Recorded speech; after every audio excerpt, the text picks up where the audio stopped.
Why don't we get started? This is the press conference that I have on Mondays before a legislative meeting, and tomorrow will be a legislative meeting of the Council of the District of Columbia, our 22nd legislative meeting of Council period 25. It'll be preceded by a Committee of the Whole meeting. The Committee of the Whole itself is marking up quite a number of resolutions, 3 appointments to the Commission on Arts and Humanities, and I think it's 5 appointments to the Historic Preservation Review Board, reappointment to the Board of Zoning Adjustment, a reappointment to the Public Charter School Board. And we will also I'll be presenting to the Committee of the Whole, the oversight report that Blaine Stum on the Committee of the Whole staff wrote with regard to the housing code inspection process. This got some attention back in January when we had a hearing. The report's been updated a little bit, and I'll be presenting it to the Committee of the Whole for approval tomorrow. It's unusual, but I think very good that this is a kind of oversight that committees can do to look in depth with regard to an issue, in this case, housing code inspections, where the goal is to have housing code compliance, not about getting fines and collecting fines, but rather having decent habitable conditions for tenants in the district. Other committees are reporting out confirmations to the Public Employees Relations Board, the open movie captioning requirement that will require that movie theaters have some of their showings with open captions, not closed captions where you have to get equipment that sometimes works in order to view captions while watching a movie, but rather open caption that everyone can see.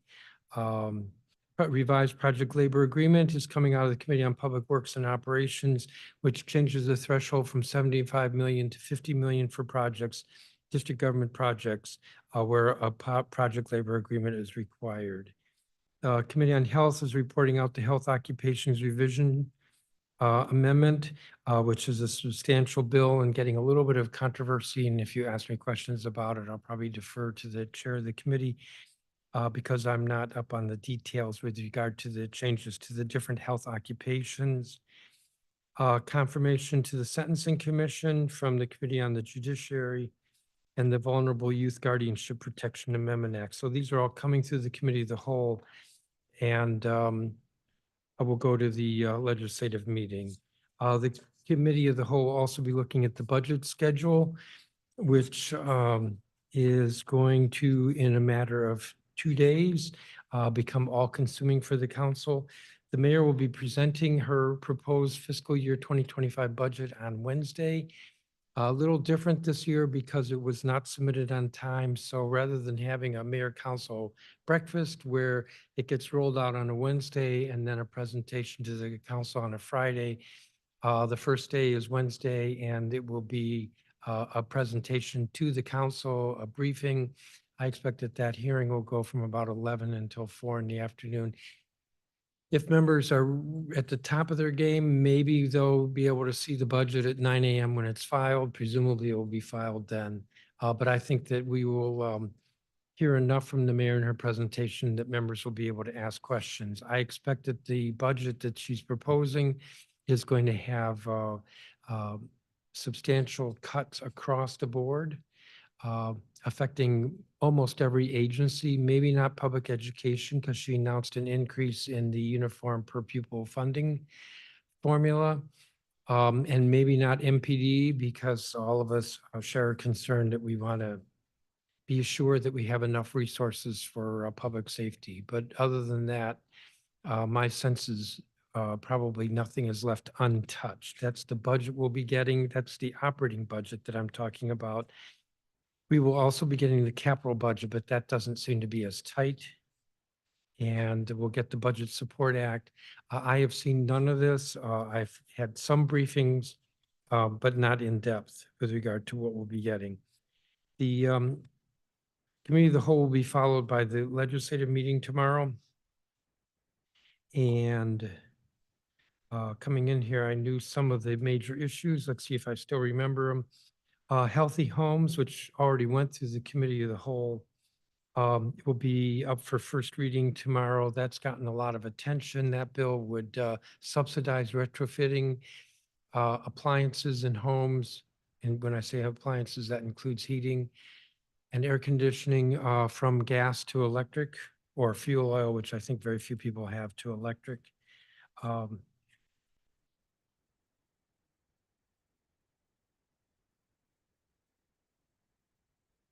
Healthy homes, yes, would be subject.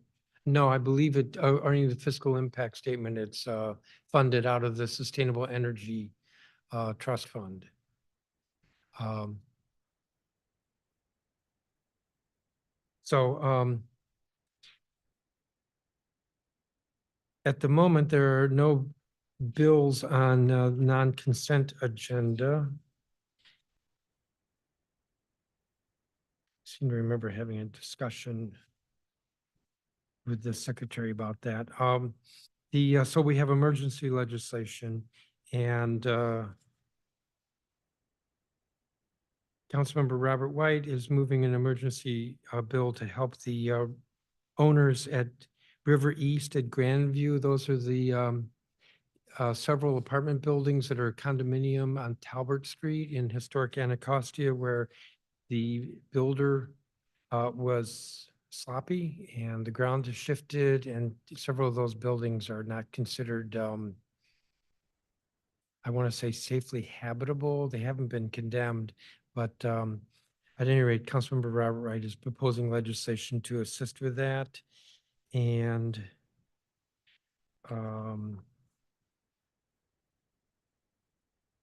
there will be, this is probably why some of you are here, looking at emergency legislation at the request of the mayor. There will be a emergency bill called the Downtown Arena Financing Partnership and Revised Budget Emergency Amendment Act, which basically amends the capital budget to put $515 million over 3 years toward modernizing the arena. Some of that money is also for the public space around the arena. And there also, it's not on the agenda, but I expect that there'll be some amendments dealing with Skyland, which is, I think all of you know, Skyland is a major development site roughly at the corner of what's now Marionberry Avenue in Alabama and Naylor. And the TIF has not been supported by sufficient revenues, and so there'll be some amendments that we've worked with the Deputy Mayor for Planning and Economic Development to ensure that financially the project can still go forward. That's not on the agenda, but I'm expecting that there'll be some amendments with regard to that tomorrow. I think it's 15 million. I think I'm forgetting something, and I'll bet you bring it up in questions. So why don't we go to, well, let me just go back to, so we'll be getting the budget on Wednesday. Committees start their hearings on Thursday. And hearings will be going through the month of April. I think the committee of the whole is the last to mark up, which is May 10th. And so that week, which means probably about May 6th through the 8th, all the committees will be doing their markups. So it'll be a busy month. With that, I'm happy to take questions. Wednesday at 11. The hearing on Wednesday. Just on Wednesday, right? Usually if you mean the mayor herself, usually she only presents the first day. Okay, And as I say, she'll be presenting at a hearing as opposed to our ordinarily having a breakfast a couple of days before the 11. Yes, Sam. So in regards to the Sustainable Energy Trust Fund, my understanding is that the mayor, she could take money out of that, given our current budget situation. So what are you prepared to do if that indeed happens, you know? I don't know how to answer the question because I don't know what she's doing. So basically what you're asking is, or noting is that every year when the mayor submits a budget, she sweeps some of the funds. We call it sweep, meaning she takes some or all of the money that's in a special purpose fund. The Sustainable Energy Trust Fund is a special purpose fund set aside for energy-related efficiency programs. And yes, she could take money from the fund. So If she does, I don't know how much. Let's say she takes all of it. I don't know that she will, but that it affects the Healthy Homes Bill. That's something that the council will have to work on. What I'm going to be telling members with regard to the budget is that members need to be looking at restoring programs rather than thinking of new programs. Because I'm expecting that the cuts will be pretty widespread. But specifically with regard to Healthy Homes, at this point, I can't speculate. But if she does indeed pull it out of that fund, given what you're saying, what would you look at as the best course of action, just considering the long-term impacts of replacing gas with electric? Well, I think the bill's a good bill. So it's good policy. But the mayor will submit a balanced budget. And in order to replenish means something will have to be cut. And since I haven't looked at the budget, nor do I know the full extent of cuts, I don't know how to answer what can be done. I have one more question for the time being at least, and this is in regards to Talbot Street. It looks like to me, and some people, I've spoken with said this, it looks like the council and the mayor even is kicking the can down the road as it relates to homeowners still having to pay mortgage payments on a property that they can no longer live in, that's inhabitable. So in terms of Councilmember White's bill, what beyond this can the council do to make these homeowners whole again, seeing as though they're still paying a mortgage? The rent relief, from my understanding, ran out for their other home, and they might not even be able to go into the first-time homeowners program again. Well, several members, myself included, have over the last several years gone beyond what is required of the district to try to help with the homeowners there. This is not a government-owned project, and the government did not build the project. So the government, from that perspective, does not have responsibility. Nevertheless, what has happened to those homeowners and their homeowners has been very unfair. They were first-time home buyers. The government subsidized with financing the project for affordability. The government also worked with the home buyers. I believe every one of them was a first-time home buyer. So it's really been unfair to what's happened to them. We've tried to be helpful in a number of ways. What Councilmember White is proposing is there's a long notice. The committee has made certain changes in coordination with homeowners and the impacted housing counseling agency and expects clarification of the draft prior to filing. Well, that certainly says a lot, but I believe it's to help with the existing HPAP and HPTF loans with regard to the individuals. I'm committed to continue to look for ways that we can be helpful. As you know, I had a hearing last December. I'm the only one who's had a hearing on this to see what could be done to help the homeowners. I think there was a question over here with Tom, and then I'll come back to them. Thank you, Mr. Chairman. You've indicated that you know something about what the mayor is proposing. You've had some briefings, but not a detailed briefing. Has any of the briefings you've had explained what revenue enhancement, what tax increases, what significant fee increase there will be on Wednesday? I've seen will there be any increase in the the honest sales answer tax is- or The honest answer is I have some sense of it, but anything that's you all I'm say gonna say. publicly no, because you've been briefed privately? correct. But I don't know definitively. Does it include a sales tax of any type? You know, if I get into the yeses and nos, It Now, could I'm go trying to on. lead you down this path I know you are. and you're not going to go. Correct, Okay. Well, let's keep trying. correct. And since I have not actually seen the budget, Mr. Chairman, seeing it and being briefed is two different things. well, that's true, but the briefing, the last briefing I had, I think was over a month ago. And a lot's happened in those weeks since. If you get if the council members get the budget at 9 o'clock on Wednesday morning and the mayor comes about 11 o'clock, assuming it doesn't start on time, how can the council members ask reasonable questions? Why not just wait till another day, give them 24 hours to look at the budget? As you know, Tom, we're on a very tight clock.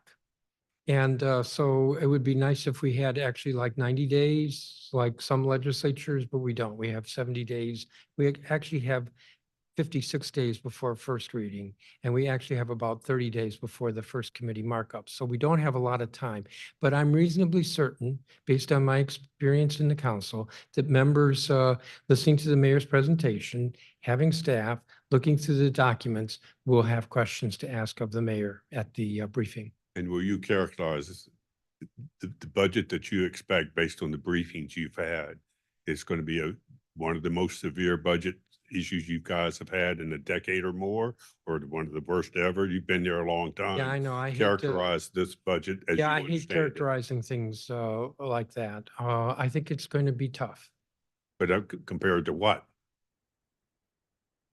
compared to the last year. Okay, I'm done. Megan and then Dorothy.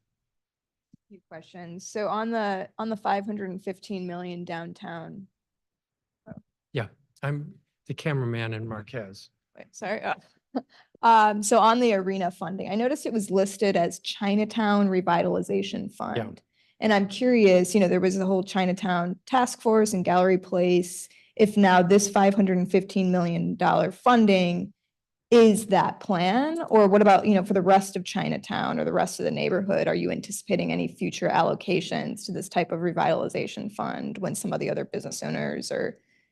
This is not the broader planning. This is specifically what was presented last week, which is the Right. arena and the public space. All right, no, so I was saying is that funding now for the arena, Yes. now the whole Chinatown revitalization I fund don't know. plan?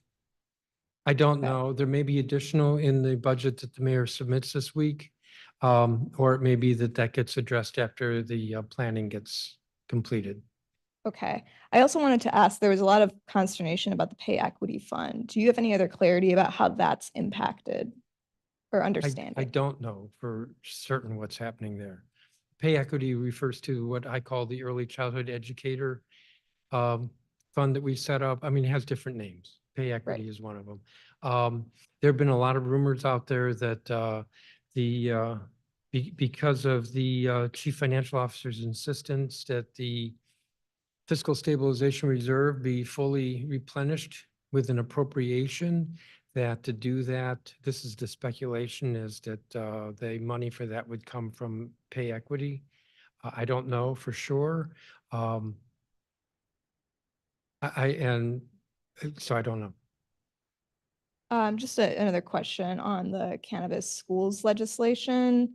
Can you just describe the scope of, is there the scope of the problem right now with the cannabis retailers near schools? And also was this an oversight in previous legislation? No, it's not an oversight, and it's it's a challenging situation because I'm completely sympathetic to the school that's across the street from this dispensary that wants to open. I mean, they're very close to each other. And I said across the street, I think it's across the street, not next door. The council last December intentionally legislated that the dispensaries, the 300-foot rule doesn't apply in commercial zones, and this is a school that's located in a commercial zone. I'm not sure that the emergency legislation has got it right, because if I remember correctly, what the emergency legislation proposes is to impose a 300-foot rule everywhere. Well, then that makes it difficult to locate the dispensaries. We've got to be able to have dispensaries in town. If we're going to have legal cannabis, then there've got to be places where people can buy it legally. And When the legislation went through last December, the analysis was that without being able to, without lifting the constraint in commercial zones, there would not be enough opportunities for cannabis dispensaries. So that's the need. On the other hand, I'm totally sympathetic to the school that doesn't want a cannabis dispensary right across the street from it. And I'm hopeful that we can find a better solution than what's proposed in the emergency. Thank you, Chairman. Dorothy? I wanted to follow up on a couple of questions that were already asked. Specifically, I understand that the legislation that will be introduced tomorrow regarding the downtown arena is different from the legislation that was introduced in December. Is that correct? Yeah, it's much simpler. It's a stripped down version. Okay, and it's focused exclusively on the downtown arena and not the surrounding areas such as Chinatown? It's simply an appropriation, nothing more than that. There's But it's a 2, targeted 4 appropriation for a specific project or area. lines in a table to the bill. That's it. And it says Chinatown Revitalization Fund, but we understand that to be the arena. I'm sorry? It says Chinatown Revitalization Fund, but we understand that to be the arena. Since the legislation was first introduced in December until now, there was no public hearing or no opportunity for public input. That's not correct. Okay, enlighten me, please. You're correct that there was no public hearing. There's been ample opportunity for public comment. Via people being concerned about the team or the arena leaving DC? My office is open every day. I get emails, phone calls, run into people, have community meetings. So there've been opportunity for comment.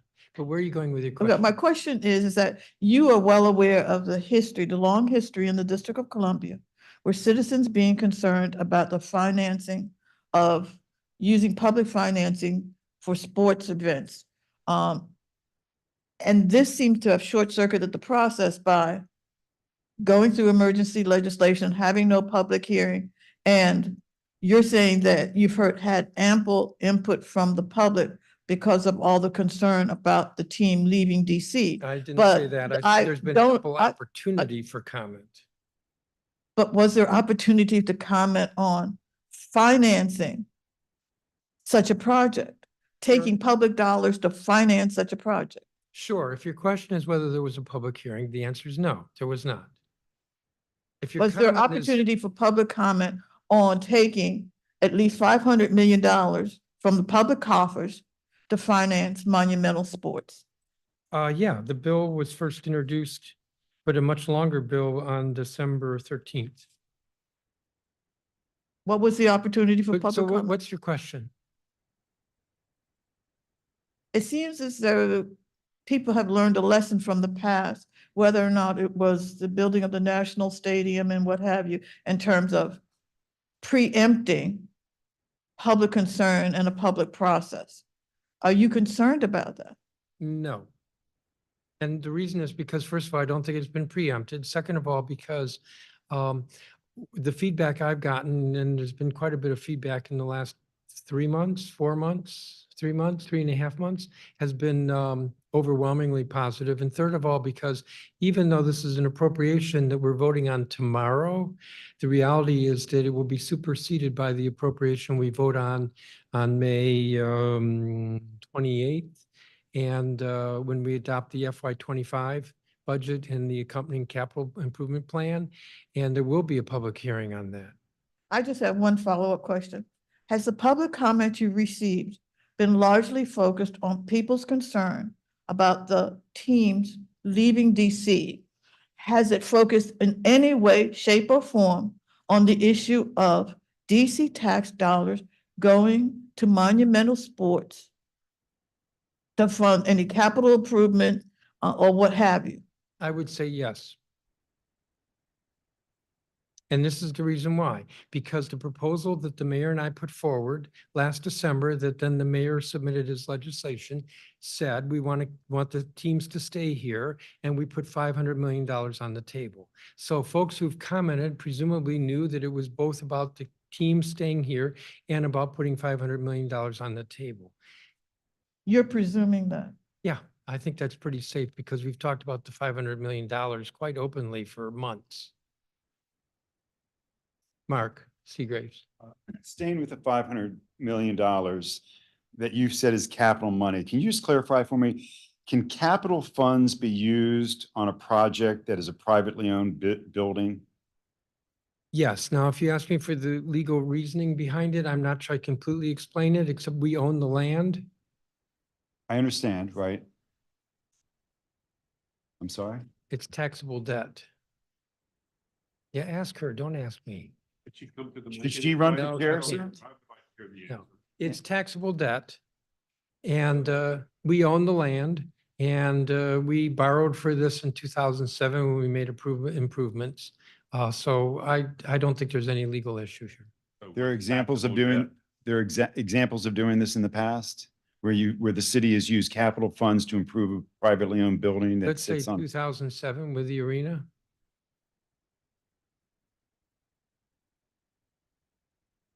Okay, So The So- people who are listening on cable cannot hear what she's saying. you can hear what I'm saying. what are you saying? You're saying that you can't, I'm this- saying that we have done this in the past. We did this in 2007 for the arena. So there's no question in my mind that Those were there's not a capital legal funds issue with used? doing it. Yes, those were capital dollars. okay. And I'm told that it's taxable debt, which is why it's possible. I also know that the city owns the land underneath the structure. And then back to the larger request from Chinatown, Yes. that had the business owners who had asked for $400 million to go to improvements in Chinatown. Is that money still on the table? Is the city still able to do that financing under the debt cap if the city does $515 million specifically for the arena? Is there still $400 million over 5 years to do what the Chinatown improvement wants? First of all, I don't think that there's a specific proposal. I think it's It's a request. I understand that. Yes. So I think that has to be vetted by the mayor and by the council before we would fund it. And in order to fund it, because I think this is a big part of your question, I doubt that there's just $400 million in additional capacity, but there could be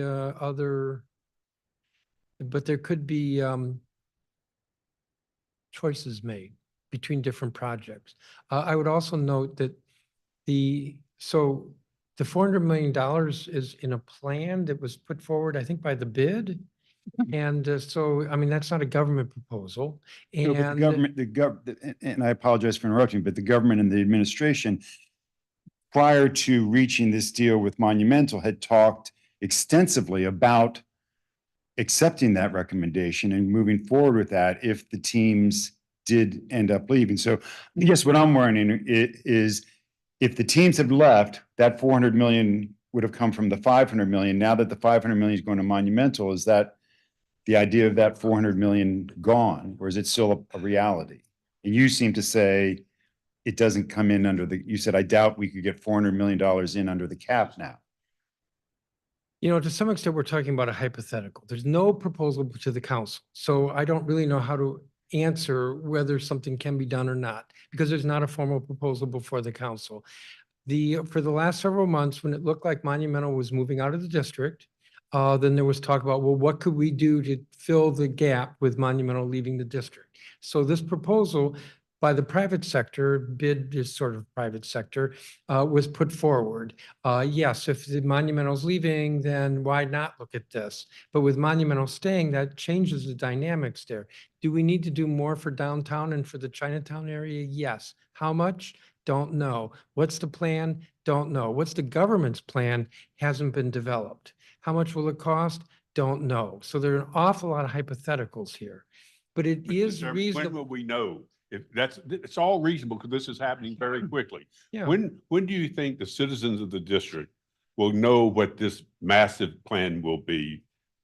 By the end of your budget cycle? Probably not, because there's also another task force working on downtown, which I think is hoping to have its report by the end of the year.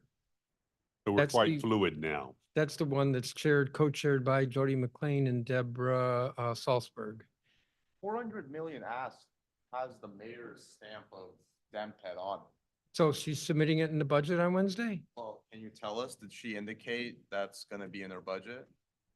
I haven't gotten that Been indication. non-committal, but they. I don't know why we're spending so much time talking about a hypothetical that the hasn't been reason presented. Well, it's not just a hypothetical. Ted Leonsis said, he cited the 400 million as one of the reasons. He said, oh, look, DC is investing in downtown. We can, come back to DC. He cited that. He cited the crime bill, but the 400 million was never a committed thing from the mayor, even though they unleashed this sort of. Correct. It has not been, as far as, I can't speak for the mayor, but it hasn't been submitted to the council, and I don't know that it'll be in the budget this week. And if it's not in the budget this week, I can't speak to when the council will adopt it, because I don't even know what's before us to adopt So this with was regard all to that. fantasy I'm football not at going to top say of that the- either. Go talk to the executive branch with regard to what their intention is. Can I ask about the term sheet? Did you see Sure. this? Do you have a copy of the term? I do not have a copy of it. Have you asked for a copy? I have not asked for a copy. Not want a copy of what the $515 million will go toward? I have a pretty good idea of what the terms are. I've been briefed on it. Well, you said it was 18 pages, right? 17, I believe.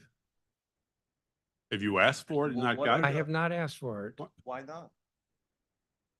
Um, Will it probably be- because I wanted you to ask the question. Will the maybe. council get it? Will the council get this document? I think some members have asked for it.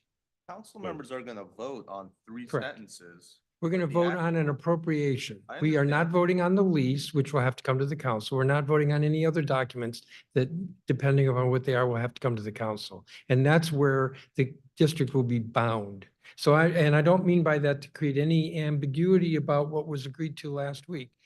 What was agreed to last week was initialed and signed by the mayor and by Mr. Leonsis.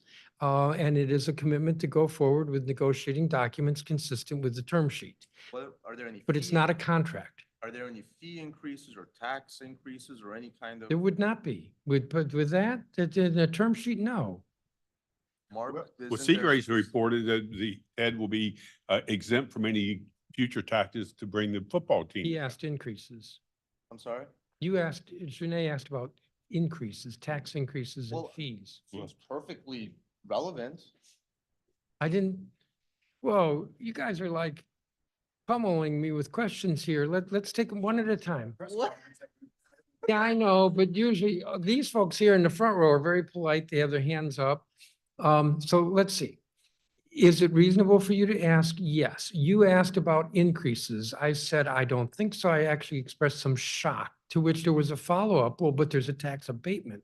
That's not a tax increase. If you want to ask about tax abatements, yes, I believe. Are you open to exempting MSC as they have asked and I get that it's negotiable, it's non-binding, but are you, according to the term sheet, MSC is, and the mayor seems to have agreed because she signed it, has asked to be exempt from any future taxes that would benefit any other sports franchise. Is that acceptable to you? This is the first time hearing that. Well, I'm, okay, so now you've heard it. Or is it acceptable to you to exempt one sports for 3 sports franchises from helping another sports franchise? I'd have to see what the Would it help if language. you read the term sheet? I mean, is that acceptable to you, to exempt MSC from paying any new taxes that would benefit another sports franchise? That's how it's written in the term sheet. I would want to see the language before I answered that question. No, they got it. They got questions over here, man. No. You said you were briefed Yeah. on the, and I understand Now, what issue are we on at the this point? the 515 million. So if I could ask, it appears that a couple hours before the public celebration, there was a briefing for a members only briefing. Is that Yes. in your office? Yes. And how many people you think were there? I mean, like most council members were able to get a briefing at that point from the deputy The mayor? majority of the members were present. The majority of the members? Yeah. And you didn't vote on it. You were sort No, of, absolutely not. you were gathering information and discussing it. Yeah, it was a gathering and it was getting information. Yeah. And so that wasn't posted. It was not a public meeting. Correct. But gathering information and discussing it is exactly what is in the definition of an open meeting in DC, according to the Open Meetings Act here. So how is that not a meeting in violation of the Open Meetings Act to have the majority of council in your outer office getting a briefing from the deputy mayor on Well, $500 million? first of all, the briefing was called by me to be briefed by our budget director, period. With the majority of council? period. A Was the deputy briefing mayor in by- attendance? She was, it was not to have the members, a gathering of members to be briefed by her. Okay. But, She did arrive. Okay. But it was a briefing by the budget director. And it was to discuss confidential negotiations. which, as you know, by the Open Meetings Act is allowed in closed session of a duly posted meeting. I don't know that I want to argue with you on that here. I just want you to explain it to me. My question is about, I I believe think the we, transparency of the process. And I just believe we explain that followed, question. I believe we followed the council's rules. How? No, I believe we followed the council's rules. Regardless, this was a briefing that I called at 11 o'clock so that members, because I didn't have time to call each member separately, could learn what these confidential negotiations were and also to alert them of the schedule, which was shifting. There was no business taken. There was no intention for any business to be taken. There was no ask of members. It was strictly so that they would know what's going on because nobody knew before then. And this was highly confidential. And that's what it was. Does it have to be about, the Open Meetings Act says nothing about a member of the My view administration. is that it was not a violation of the Open Meetings Act, and we can go back and forth. Would with you, my would you views. prefer to have done this with slightly more transparency? Absolutely not, to be honest with you, because these were highly confidential negotiations. To have to have notice for a gathering, not a meeting, a gathering, to discuss something that, to put it in other terms, is secret, doesn't work. Then why have the provision to close the meeting in the act? But we're spending a lot of time on this. My view is it didn't. Well, we're violate spending open a lot of meetings. time on this because it's $500 million. And you've agreed to an appropriation on the agenda tomorrow with no term sheet. You haven't read it. And this briefing is apparently the only place where this information came out. So yes, we are spending a lot of time on it because it's a lot of money and we want to understand how the Okay. information gets out. So for council members who are going to vote on it. So by analogy, for instance, we have in the Appropriation Act, a funding of maybe $100 million for modernization of a school. We don't have a contract for modernizing it. We don't have that level of detail. We appropriate the money. We set the money aside, we budget. That's all we're doing tomorrow. We're not approving tomorrow any other details. So I get that the term sheet, for example, is of interest. Totally get that. It is of interest. But that's not what we're voting on tomorrow. We're simply voting on a budget item to say we are setting aside $515 million for the purposes of modernizing the arena and public space around it. And the details of that will have to come back to the council.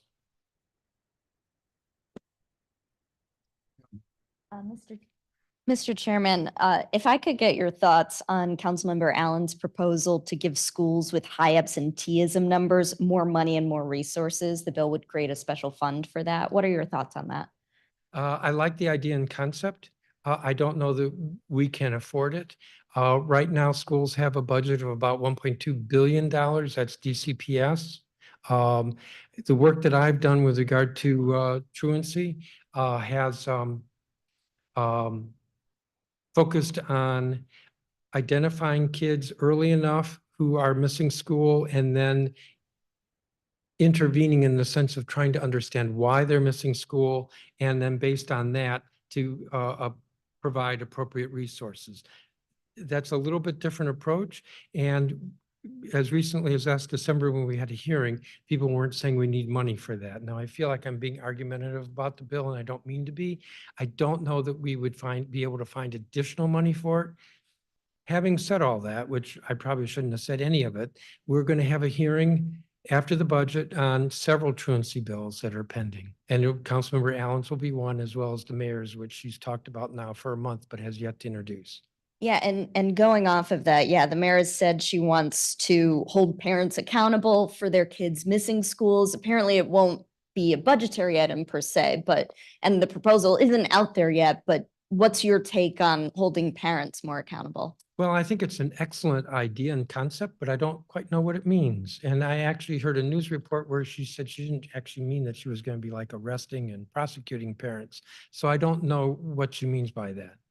But yeah, I think parents should be held accountable. In fact, the law says that if a kid does not attend school, that if a parent is responsible, then the parent would be guilty of educational neglect, which is in the criminal law. But in my view, the goal with truancy is not to be prosecuting parents, but getting the kids in school. And I don't mean a soft approach there. I mean, kids, particularly younger kids, are not missing school because they want to miss school. So whatever's going on, how do we get them into school? That's what needs to be the priority. And I guess a budgetary question, as it relates to Capital One, there's been mention that it's going to be a tight budget year. It was tight already with the 500 million proposal. Can the district afford that extra 15 million? And what potentially is going to offset that additional Well, they're money? different budgets. I know this sounds a little strange, but the operating budget is different than the capital budget. So the capital budget is primarily borrowed, not entirely borrowed money. And because of refinancing that was done in November, capacity was opened. That was the reason we could make the offer of $500 million last December and make it public last December. So that does not affect operating programs like your question about truancy. Thank you. Megan? Back to the downtown action plan. The way you described this in answering Mark's question was that the city was trying to come up with different strategies and proposals when we were concerned that Monumental was leaving. But Correct. the downtown action plan far predated the December decision to leave. Correct. And that was developed irrespective of what was happening with Capital One. And at this point, the administration was a little delayed in rolling it out, but it was not rolled out in response. It was developed from that May downtown action plan vision. And now it seemed like you were saying that you doubt that there will be money to do both. I'm wondering what your position is about whether the downtown action plan needs to take a backseat to Monumental and Capital One Arena. First of all, when I say there may not be money, I was answering questions about 400 million on top of 500 million. I think I said several times, I don't know specifically what's being proposed and how much it would cost. So if it's a little bit of money, then there's more likely to be money available. And if it's a lot of bit of money, then there's unlikely to be money available. I do think it would be helpful to have a meaningful plan for revitalizing downtown. Now, I'm not doing this press conference so that I can bash the executive. I think the plans I've seen so far have not gotten it quite right, because I think to revitalize downtown, we need to be looking at short-term actions that will activate downtown. Like, for instance, what are we doing not just around Chinatown, but more of downtown to give citizens and visitors a sense of safety? Now, I don't feel the city is unsafe, but I know a lot of folks are worried. And so we, the government, need to be going an extra step to make people feel safe. That should be part of the plan. I think the Arts Commission should be part of the plan because the Arts Commission has a $45 million budget. And a lot of that can be used to support the theaters and museums and pop-ups and street events that activate downtown, bring more people down. The arena has 20,000 people when they have an event. The theaters, though, the 3 or 4 theaters, maybe close to 1,000 people each. It's probably a little high, but think of that. That's a lot of people downtown too. So that should be part of it. But, I'm thinking of a year ago, the plan, which talked about changing the Height Act, which not only do I disagree with, but would take quite a while to do. And not only would take quite a while to do, but then you would have to it would have to filter its way through the development process and it would be years. Well, that's not a way to activate downtown in the next year or two. Similarly, I support conversion of office to residential. I think there's a real value to that. Don't mean to detract from that at all, but that's not a strategy for revitalizing downtown because that takes too long. We need to be looking at short-term measures. And I haven't seen a good plan that does that. And certainly this goes back to the discussion before. There's not a proposal before the council. So you're asking me my view. I hope I've shared with you my view, but others have asked me what we're voting on and we don't have a proposal to vote on. So that extra 15 million, as far as what's available under the debt cap over the financial plan, how close to the debt cap does that extra 15 million put the district? And so even if you were to even consider, I guess I'm trying to figure out, does that negate even considering not $400 million in FY 2025 for the downtown action plan, but we'd heard figures tossed out around 30 some million. Is there even space for that? Well, with I'm the struggling on how to answer it, not because that's a difficult question. It's a good question. The struggle is this. I'm reasonably confident because we've seen this year after year after year that the budget that the mayor submits will be right at the cap. But that wouldn't be because of the 500 or the 515. It would be because of other choices, but you'd be hard pressed to identify what those other choices are. I do know that last December, when we made the offer of 500 million, that there was additional capacity and it wasn't 15 million. It was more than that. So the 15 is not the cause of the budget we get on Wednesday being at the cap. It would be other decisions that were made, which you will not be able to identify because that's just the nature of a budget that's got a capital plan that's, 60 pages long. Are you aware of things that have been cut out of that capital budget? No, I'm not. Not that, At this point, you're not I'm not. aware of it, not that you don't know, not that things haven't been cut, you're just not aware of it. Correct, I'm not aware of it. Yes. Because Mayor Bowser seems pretty intent on focusing on downtown in this budget, the 400 million, would that be coming out of the capital budget or the operating budget? 400 million, 500 million. No, the 400 million for downtown. There's not a plan, there's not a proposal. There's not a plan from the government and there's not a proposal from the government. So I couldn't tell you where that money's coming from. So, but it wouldn't come out, so you couldn't tell us? So the downtown bid, I believe they're the ones behind this plan. Right. They came up with a plan. Okay. That's not an official proposal and it's not a proposal before the council. And I also doubt that it actually identifies the budget. So if she were to include it in the plan, understandably, you don't know exactly how the budget looks. What does that look like to you in terms of prioritizing of the things that residents are crying out for, such as social services, school funding, things like that? It's a reasonable question, but it's impossible for me to answer it until I see the budget. Because I don't know what would need to be cut in order to fill what I don't know needs to be filled. And I'm certainly not going to speculate on that. I do want to So, pivot. But again, this $400 million is an outside proposal. So it's not, unless the mayor includes it in her budget, it's not something that I can react to in terms of how we would budget. The downtown, I remember the press conference there at downtown about there was going to be not only the what's called Chinatown, China Block, that area, then there was going to be there's like 5 or 6 different areas, all of which would be getting money as part of a big downtown plan with linkages and parks and all these other things. Are you saying there was no proposal to pay for that? Well, we'll That was see. more We'll- than downtown bid making that proposal. We It was will- it was a golden triangle. It was everybody else. It was George Washington University. Am I wrong about that? That there was this big plan for all these neighborhoods? Theater district, an entertainment district, a tech, high-tech district, all these different things downtown. Did I dream that? I so desperately want to Say say, yes. yes, you Say dreamt yes, it. maybe it was a dream. No, but. Okay, I mean, What way it's relevant, did it come up? No. Not part of the equation at all. In the briefing that I had on Wednesday, no, we didn't talk about the downtown plan.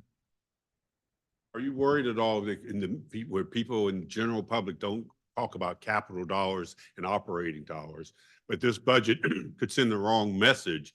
People understand that all this capital money is being spent on sports and other matters when this budget is going to cut social services and concerns about other government services people are expecting, and they're going to be cut. And everyone's going to think, why are you spending all this money on? Well, my answer is very, very clear, and that is that the downtown is the economic engine that enables us to pay for all of these social justice programs. The reason why we're struggling with a budget this year, assuming that what I expect comes to fruition, is because commercial property tax downtown has dropped considerably. We want to revitalize downtown so we have the revenues that enable us to support these social justice programs. And the arena, Monumental Sports leaving would have created a hole, and staying means that that hole is not created. In addition, I am hopeful that the mayor's thinking and planning, which is not before the council tomorrow, will actually build on the arena in a way that will give quite a kick to more activity in the Chinatown area and in downtown. Ted Leonsis has talked about expanding his operations and doing more activities, the practice center coming downtown, practice facility coming downtown. So there would be actually not just the status quo, the arena doesn't leave, but actually more that's happening around the arena, with the arena, because of the arena. So we'll be seeing more. So that's my answer. Yeah, that was a long answer, but No, but thank you. there's no question in my mind that we need to maintain and enhance our economic activity downtown if we want to get back to the days of a gangbuster revenue growth. Dorothy. Can you share with us how the meeting last Wednesday transpired? How were you informed and when were you informed? And what was the terms of the information you received, I guess, from the mayor's office? And then how did the meeting transpire with your colleagues? Were they there simply to be told that that a deal had been struck with Monumental and it was along the lines of funding of $500 million? Or just walk us through how the meeting came about last Wednesday and what was on the table, or was it just to inform them or to get their input as regards to terms of the deal? I wasn't looking for input as so much as to inform them, and I would call it a gathering, not a meeting. I called the gathering at about 11 o'clock. When I say I called, I reached out to members and said, I'd like to see you in my office. And it was very informal. It was not to get reactions or proposals. The deal, the negotiations were at that point still a bit in flux. And so what I knew the night before was a little different. The next morning, that was a little different. Shortly after that, these terms were changing, but the basic outline, I wanted members to know. What were the terms that were changing? Mostly details. And I'm not going to go into them, but mostly details.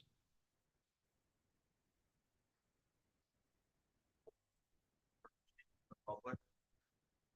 Yeah, let me do that. I'll do 2 questions. I'd like to receive the term sheet first in order I already to, answered that question. you don't want to publicize it? I already answered that question. So that doesn't count, Mark. So if I could look at just ask you a couple of hypothetical And then I have to go to speculative Sam, questions even though about I the, borrowed time. about the budget that I know you don't want to answer. I have to- But are there revenue enhancements that are off limits to you that are a third rail that, for instance, do you support increasing it? Let's just pick something at random. Would you support increasing a sales tax? Is a sales tax a way to go to increase revenue that you would support? My position generally is that I don't like to see tax increases. I have said over and over again that I do expect that with this budget, there will be a tax increase. I think it will be related to WMATA, but I'm not positive. The fact that there's one in there does not mean that I would be opposed, even though it is generally not my approach to be raising taxes. But which tax? What tax would? is I'm there- not going to Do speculate. you, on but let me tax. just ask you point blank. Do you support raising it? Since you brought up WMATA, Not since going you to tied get it to into WMATA, specific taxes. do you support raising the sales tax to increase funding to Metro? I think there should be a regional sales tax to fund. I'm not Metro. talking about that. I'm talking Well, about. that's the my DC answer. I'm Well, not going to That's give not you, what's going to be before you. That's not what's going to well, be let's, before you, I'm going to sir. see what the mayor proposes. Well, why can't you tell us what you support? You must know what you support. Do you But- support a sales tax? Would you rather see an increase in the highest wage earners or an increase on the highest property values in town, or a sales tax that many people consider a regressive tax that hits the lowest income people the hardest? Mark, the reason why I'm not going to start guessing which tax I would prefer is because each of them has their pros and cons, some more than others. And I can tell you right now, the sharks are circling for tax increases. And if I say, well, oh gosh, I'd be okay with a tax on, I don't know, whatever tax, well, then the folks who want to raise taxes would jump on that. Why do I want to go down that hypothetically? I believe generally we should not be raising taxes. I do think there should be a regional sales tax for Metro because that's the best way that the region can equally participate. If there's, let's say, a 1% sales tax, then every resident in the region, regardless of where they live, has the same tax burden in the sense it's 1%. But a sales tax in the district, well, let's see what the mayor proposes. I'm just not going to go down that hypothetical road. I'm not going to go down that hypothetical road. Skyland. Okay, so the issue with Skyland is that, as you know, that is a tens of millions of dollars development proposal. And before ground was broken, which I think was when Vince Gray was still mayor, that was a project that was like 20 years in the discussion, making, not happening. The ground was broken, developers were chosen. First phase has been done. I'm not sure how many phases have been done, but much of that was to be supported by a TIF.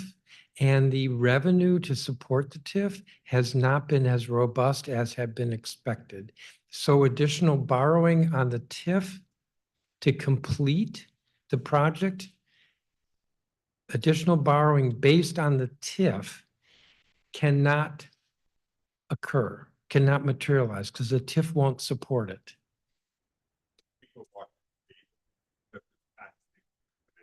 Yes, a TIF is tax increment financing, and the theory there is that the development proposal that is funded by a TIF will generate revenue sufficient to pay off the borrowing. So it's like the development pays for itself. And here the development is not paying for itself. The proposal, I believe what the deputy mayor has proposed is a reprogramming of some dollars within her agency's budget. Probably a grant. One last question, if you don't mind. Going to 17th and U. So my understanding was Ooh, that, Lindsay's going to be upset with you. no problem, and I apologize, but my understanding is a couple of years ago, so you were not in support of some leg- 17th and U is a zoning case right now before 17th and U Northwest is a zoning case right now before the zoning commission. Definitely. To rezone the land consistent with the comprehensive plan. The comprehensive plan had an amendment made, I believe it's second reading that I did not support, that I lost on a like 11-2 vote. And there are a lot of folks in the community who are upset with the zoning. There's proposed zoning change.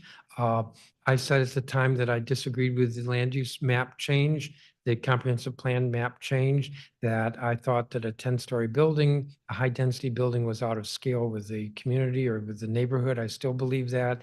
If you go there, the tallest buildings are maybe 5 stories, and most of them are around 2 stories. And building a high-rise building there would be out of scale and out of character. That's my view of it. I have not participated in the zoning case. My views are known. My views were put before the council when the amendment was there. And the council chose to vote differently. Do you see a Pandora's box opening? Pandora's box? In terms of-